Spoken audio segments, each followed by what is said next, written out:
To an 8 News exclusive, a local high schooler who died from an unusual disease lives on after donating his organs. And 8 News reporter Nate Eaton's now here with a twist for us in the story. Yeah, well, and this is a story where the gift of life has literally brought together two strangers. But those strangers happen to live within feet of each other, and they learned about one another in an incredible way. If we can't have our son, then I want him to help other people. Tyler Davidson was the type of teenager every parent wants. Everything he did well. The Midlothian high school student played for the Richmond Kickers, spent time on his Xbox, and was loved by everyone. He was just an amazing young man. 4 months ago, out of the blue, the healthy 15-year-old started having seizures. Within the first 3 days, he had like 15 or 16. Tyler was diagnosed with an unusual type of epilepsy. It's very rare, less than 1% worldwide. Within hours, he was in the hospital. Within days, he was in a coma.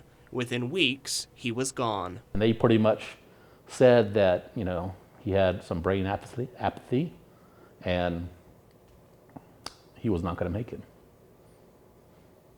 Tyler passed away February 25th. As his family gave his eulogy, we got the call at 3 a.m. in the morning. Alroy Henderson received one of his kidneys. It was a lot to process, to know that this 15-year-old had died probably 2 hours before I got the call. Alroy and his wife Carol had been waiting 3 years for the right match, and Tyler's was perfect. Normally it takes 2 to 3 days for the kidney to respond, but by 5:30, Tyler's kidney had responded. What the Hendersons didn't know is that Tyler lived right here at their own apartment complex, just one building away. It was the manager of the apartments that made the connection. It gives me goosebumps every time we talk about it. Christy Fisher knew both families and knew they each had challenges. A few days after Alroy's transplant, Carol stopped by the office. The subject of the transplant came up, and Christy asked me,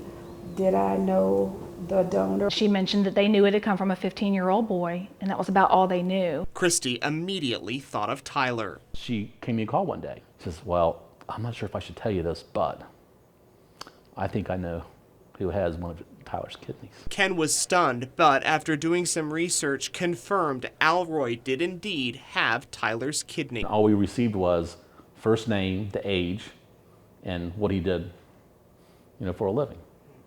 So then I looked at, what I received from here and that, I'm like, this is exactly who it is. A few weeks later, Ken and the Hendersons decided to meet. Meeting him was just like overwhelming, because you still had someone that lost someone. Within a minute or so, it felt like we knew each other for the past 10 to 20 years. As neighbors, but more importantly friends, Ken and the Davidsons now see each other a few times a week. It can be difficult. Is there a moment where you think he should be here and I shouldn't?